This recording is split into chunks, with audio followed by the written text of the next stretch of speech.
Let's get some reaction from Zaki Mamdoo, who is coordinator for the Stop East African Crude Oil Pipeline, a very good coalition. A very good evening to you. Thank you so much for your time. I mean, we've just listened to President Trump calling climate change the greatest con job ever perpetuated on the world. From your perspective, what do you make of such rhetoric, especially looking at, from a world leader on an UNGA platform? Sure. Thank you very much for having me.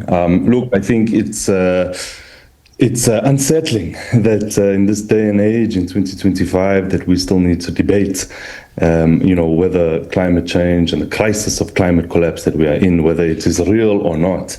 I mean, of course, the figures, the stats, and the real-world implications of climate collapse speak for itself, right? We see in over the last few years, we've experienced the worst events of extreme weather, that the world has seen. We've seen floods, fires, all manner of extreme weather. But even in just subtle ways, we see it in our daily life, the ways in which, I mean, here in South Africa, speaking to South African audience, I mean, we approaching the end of September, and we've not seen a drop of rain in Johannesburg, where I'm from, at least. Yeah. And so all you need to do is look out your window to know that the climate is indeed changing, and it would be ridiculous to assume that that has no implication or real-world impact on our abilities to produce food, our abilities, to ensure that we are protected from extreme weather events and all of these things. So it's settling that we need to debate it to begin with. Talking about you mentioning real world impact, we've also heard the US president warning that countries depending on clean energy would fail. I mean, looking at a statement like that, how does such a statement affect global momentum for renewable energy adoption, especially among developing nations balancing growth with sustainability? Look, I think it's a good question, and what we need to do here is see that Trump's speech and his address at the General Assembly is by all means a form of narrative warfare.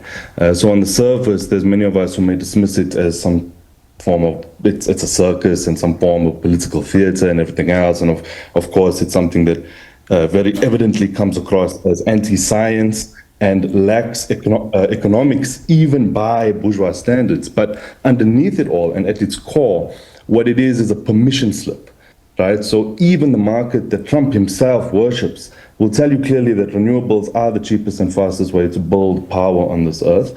And it's seen quite evidently in the fact that global money is moving there at twice the pace of fossils. And there is twice as much global investment into renewable energy than there is in fossil fuels. But the point is that when he calls climate change and the actions taken to mitigate against its worst impacts a con, he is effectively blowing the whistle for a certain team and a certain faction of capital. So he's signaling to them that he, as the referee, is on their side. And it isn't and can't, I don't think it can just be dismissed as some form of, quirky Trumpism. Yeah. It is, by all means, a reflection of his very real class interests, which has a material impact. I mean, in 2024, Trump actively kind of, shook hands with oil barons and courted them for huge swaths of campaign cash into his elections campaign.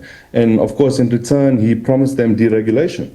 And so now he's making good on those promises, and he's turning it into policies, turning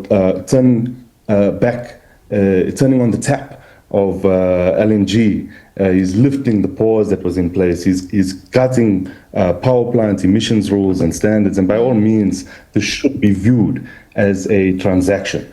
So what you have here are material interests which are speaking through a podium.